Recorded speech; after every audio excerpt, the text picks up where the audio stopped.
All right, here are solutions for quiz 1 for Math 252. So we have 4 problems, each of them a limit, and we are supposed to evaluate each of these limits. And it specifically says don't use L'Hopital's rule. I don't even think that's relevant on the first one. You couldn't use L'Hopital's rule because it's not an indeterminate form.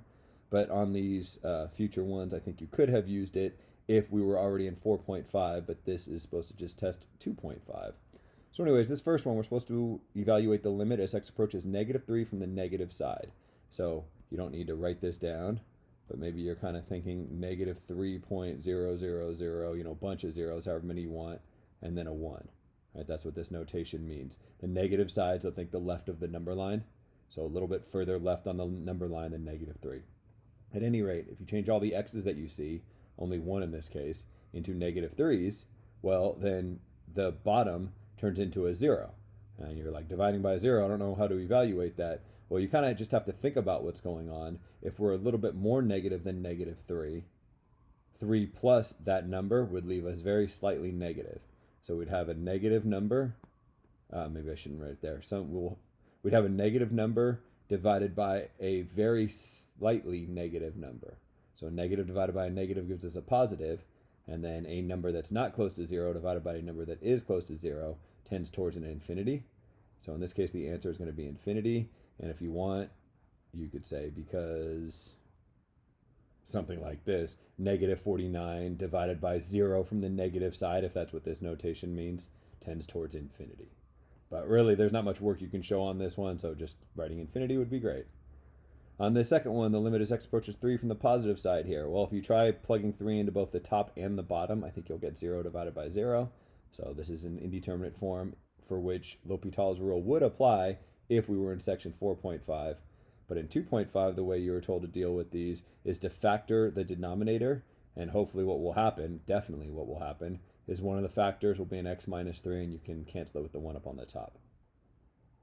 Well, in this case, the denominator factors to x minus 3 times x minus 3, and I guess the easiest way to explain that is if you were to FOIL these back out, you'd get the x squared, you get negative 3x, and another negative 3x, so negative 6x, and then negative 3 times negative 3 is positive 9. At any rate, this limit is the exact same as this limit, because we can cancel out one of these x minus 3's and x minus 3's. And it's worth pointing out you can only do that cancellation. You can only cancel variables from the denominator if you write these limits in here. Otherwise, the expressions aren't quite equal. But I don't really need to get into that right now. All that's left to do is evaluate this guy. And evaluating this guy, kind of the same logic we did over here. You probably don't even need to write it this time, but a number slightly greater than 3, you're thinking like 3.001. If you have that and you take away 3, you're still positive. So now we have a positive divided by a positive. We get another positive infinity for our answer. And if you wanted to kind of justify why, I don't know that you'd normally write this in a math paper, but maybe it just helps students who are looking at the solutions. A positive number divided by a positive number gives me a positive number, and a number that's not close to 0 divided by a number that is close to 0 tends towards infinity. For this third problem, when you stare at it, it's tempting to start to try to factor, since that's what we've been doing with polynomials of this type. But down here, when the limit's approaching infinity, you don't need to factor these guys. There's a few ways you can get the answer. I guess the most calculus way to get the answer is to say that this limit is equal to another limit, and that other limit you can evaluate. That other limit being this. Essentially what I did to get from this line to this line is I divided each of these 5 terms by x squared. So that leaves me with a 3, a 12 over x, a 1, an 8 over x, and a 16 over x squared. And the nice thing about this limit is I can look at each of these terms, and if I have a number that's not close to infinity, like 12, divided by a number that is approaching infinity, which is what the x is doing, then that just tends towards 0. So I get 3 minus 0 divided by 1 minus 0 plus 0. And you don't really even need to show all that work. You can just say that this limit approaches 3. Similar logic will answer this question. Up here, I divided each of the terms by x squared because that was the largest degree I saw in this rational function. Down here, the largest degree that I see is x cubed.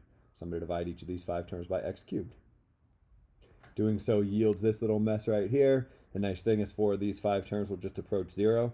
My x is approaching negative infinity this time, but really it doesn't matter. When you have a non-infinity divided by an infinity, whether they're negative or positive, they approach 0. So you don't really have to worry so much about the sign here. Here's a 0, 0, 0, 0, and I'm left with this 5. So 0 minus 0 divided by 5 minus 0 plus 0. So this acts like 0 divided by 5, which is just 0, and again, the sign is not relevant because positive 0 is the exact same as negative 0. It's worth pointing out that especially these last two, you can solve without writing any of this stuff. And in fact, you learned in a Math 111 class how to evaluate these when you learned how to evaluate end behavior of rational functions. I'm going to write them this way, and I'd encourage you to write them this way, but I don't think you should lose credit at this point if you don't write them this way. But just know, like in future math classes, when you're evaluating limits, they'll probably want to see it this way with the limits kind of sticking around and justifying your work a little bit. At any rate, that's the first quiz.